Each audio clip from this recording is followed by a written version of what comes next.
On Sunday night, September 16th, 1984, at 9 p.m. Eastern Standard Time, NBC ran the 2-hour pilot of a TV cop show.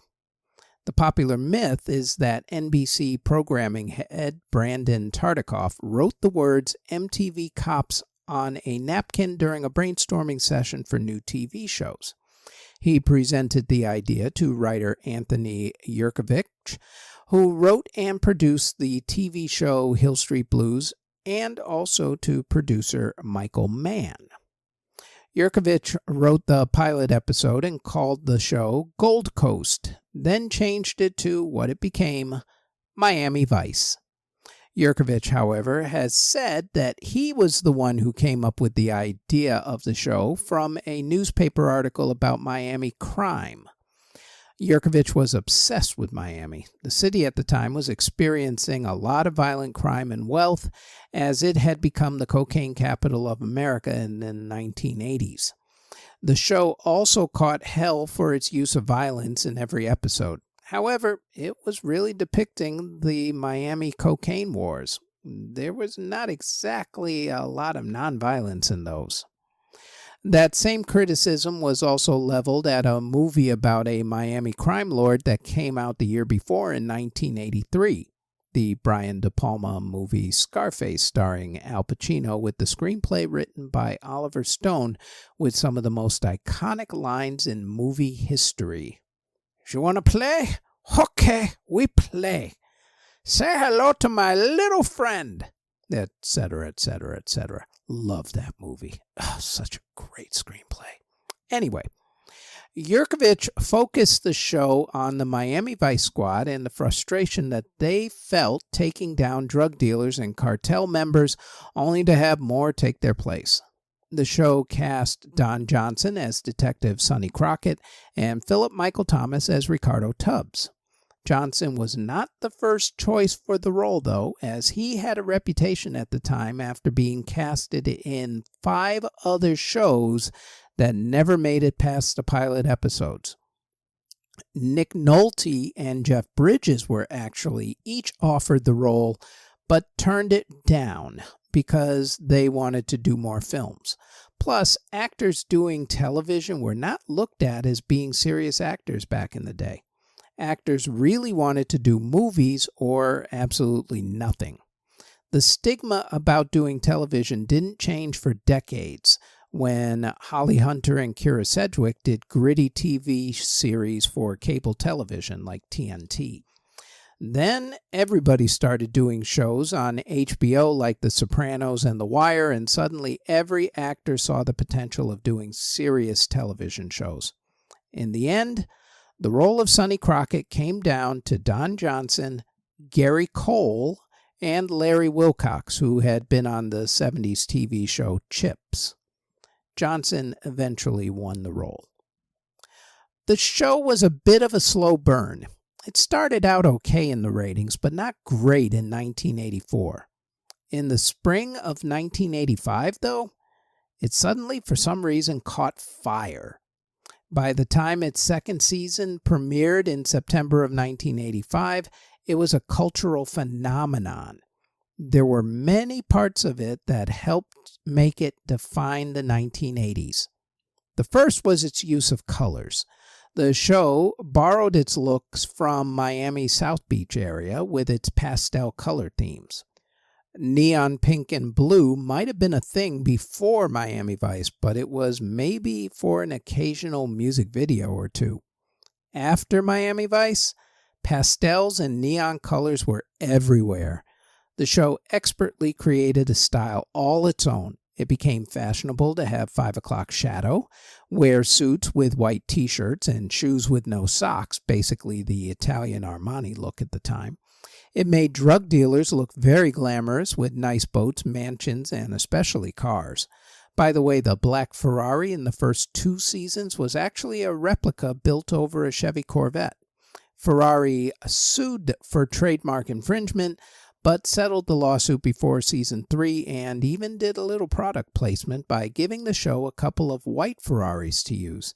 So when you see the black one being blown up at the beginning of season 3, you now know why that happened. It also started the current tourism and party town boom of the past 30 or so years, which is kind of strange when you consider that they were portraying the city as an extremely violent place. In fact, the city hated the show until the city government saw that it was bringing in a lot of money into the city, which they used to help fix up certain areas. Miami Vice was affected by and helped to affect music. The show spent over $10,000 per episode just on buying up music rights to the songs to play on the show, which was part of their $1.3 million per episode budget, which back in the 80s was an awful lot of money. From the pilot episode with the iconic nighttime drive scene to get Bad Guy Calderone while Phil Collins' hit song In the Air Tonight played in the background, the show incorporated that MTV video montage feel. In fact, In the Air Tonight is now synonymous with the show. Phil Collins showed up on the show playing a con man called Phil the Shill. Other musicians acted on the show as well, like Miles Davis, Sheena Easton, Little Richard, James Brown, Gloria Estefan, Gene Simmons, Willie Nelson, Frank Zappa, and Glenn Frey, whose song Smuggler's Blues became an entire episode on Season 1. Musician and composer Jan Hammer's soundtrack helped to anchor the show. People loved the music so much that the show put out 2 soundtrack albums. The first one spent 11 weeks at number 1 on the Billboard Albums chart in 1985, while Jan Hammer's theme song for the show hit number 1 on the singles chart. The soundtrack album became the biggest selling TV soundtrack album of all time until High School Musical took care of that little record. Along with musicians acting, the show attracted heavyweight actors like Pam Grier, Brian Dennehy, and Eartha Kitt. The laundry list of actors on the show who were unknown at the time they got on the show is extremely long. Everyone from Bruce Willis, Chris Rock, Ben Stiller, Liam Neeson, Stanley Tucci, Jimmy Smits, who played Crockett's first partner for maybe the first 15 minutes of the pilot episode before he got blown up in a car bombing. Wesley Snipes, Lou Diamond Phillips, Ed O'Neill, Julia Roberts, and the list goes on and on and on. And it is really a long list of people who started off on Miami Vice before they got big. Miami Vice set a trend. The network didn't have much faith in the show because they put it in one of the worst time slots on television at that time. Friday nights at 10 p.m. when everyone is going out to the clubs or wherever. What happened was that people started delaying going out until 11 p.m. so that they could stay home and watch the show. Remember, this was way before computers and streaming services and all that. If you missed a show, you missed the show, unless you could catch it in reruns if you were so lucky. Once the show got hot, everyone started copying the styles. Copycat TV shows started to show up but failed miserably because they didn't get the concept that Miami Vice was going for. These copycat shows figured that all they had to do was play some popular music in the background during the scenes or maybe do some music video montage edits and you had Miami Vice. Vice was much more than that, and it was certainly more than good editing. It was great acting with a style all its own. It couldn't be copied. When you think about the look and feel of the 1980s, if you're not thinking about Michael Jackson's Thriller jacket or big hairband hair or big shoulder pads, you're probably thinking about pink and blue neon, guys in Armani suits with t-shirts and with Ray-Ban sunglasses and 5-day-old stubble. Without even knowing it, you're thinking about the style put forth by Miami Vice.